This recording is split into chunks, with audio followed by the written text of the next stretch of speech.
If you can culminate up your entire career into one word, what would that be and why?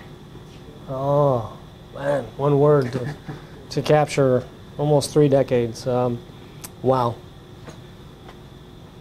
And why? Because it took me a while to learn a few things, and one of the things I learned to get to wow is you need to learn how to say yes again. When you join the United States Air Force, you say yes, and you have no clue what's on the other side of it. But you go willingly into it, you raise your hand, you say 72 words, and it's like, wow. Because you think you know, and then basic training hits you. Then we draw back, it's human nature to be unsure about what's in front. And so when somebody asks you to do something, you'll say no, because it requires nothing of you. And I was that way for my first 4 years. And then I figured out how to say yes, and wow. What's one thing you're going to miss about being in the military active duty? The airmen.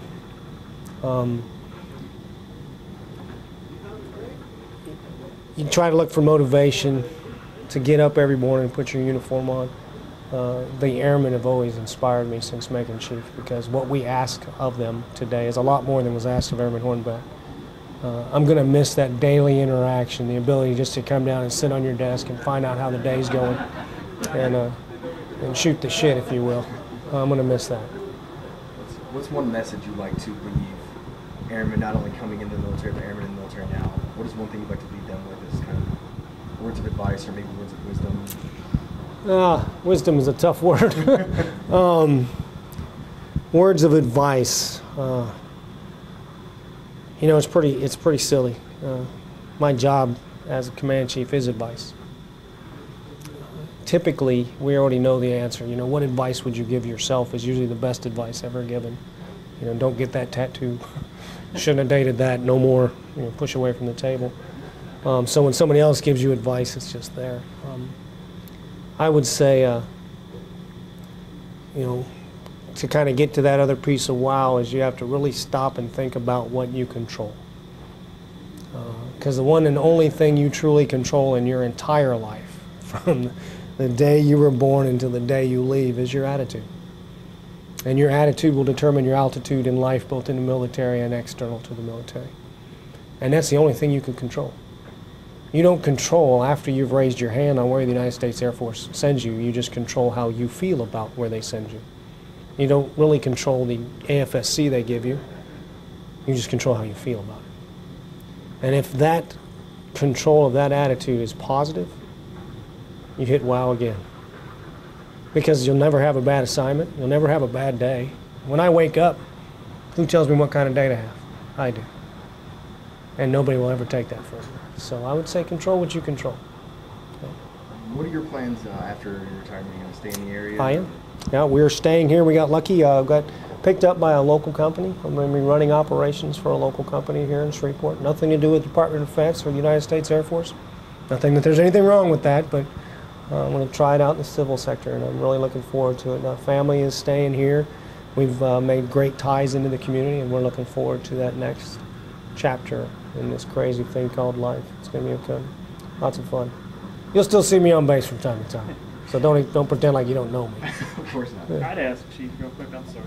No, but, I mean, you've traveled all the global strike bases probably multiple times, obviously. What is it about Barksdale Airmen that you find is perhaps unique or stands out or different from other places? Well, you know, unique and difference and all those things. You know, I don't want to say better. Well, and it's hard when you look at it. Each of our installations is a microcosm of our larger society. We all have our little tribal rituals. We all have our own demographics that make up a society. And Barksdale society is different than Whiteman's. It's different than Minot's because the external and internal influences are different. The airmen at Minot will tell you how bad it is to be at Minot, but will stand proudly and tell you they work 17 hours at minus 65. The airmen at Barksdale will tell you how bad it is at Barksdale Air Force Base, but stand proudly when they're out on a flight line at 115 degrees and 130% humidity.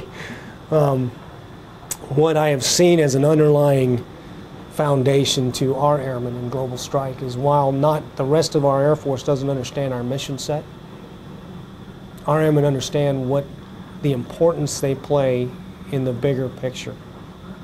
And I would say the airmen of Barksdale are closer to the bigger picture. So when we do something, they're usually the first to get it. Right, wrong, or indifferent, you sit with the big daddy, you get to, sometimes we try things on you before we try it other ways.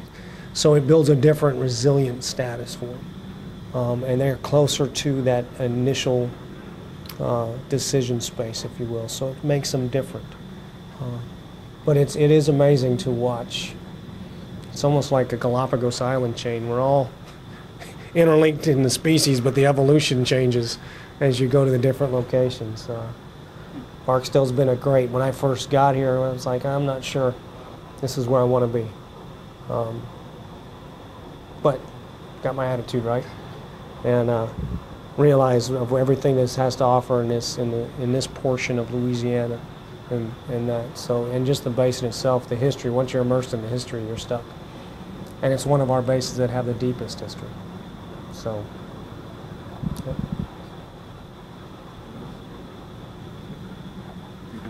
All right, cool. All right, thanks. Did you want to do a sign-off message or anything like that? I know we're kind of putting you on the spot now. Yeah, you know, and that's funny because as you get ready to retire, you see all these long stories, and people get up and try to pass on that little piece of advice before they go. It's like, really? I guess to the Airmen of Global Strike and the Mighty Deuce, it's your career. You know, choose the wow in it. Thank you for everything you've done and continue to do for our national security. Thank you for what you've done for my family. As I've been tripping across Star Command, you've taken care of my family. When you look back on your career, on your retirement day, I hope you're lost for words like I am.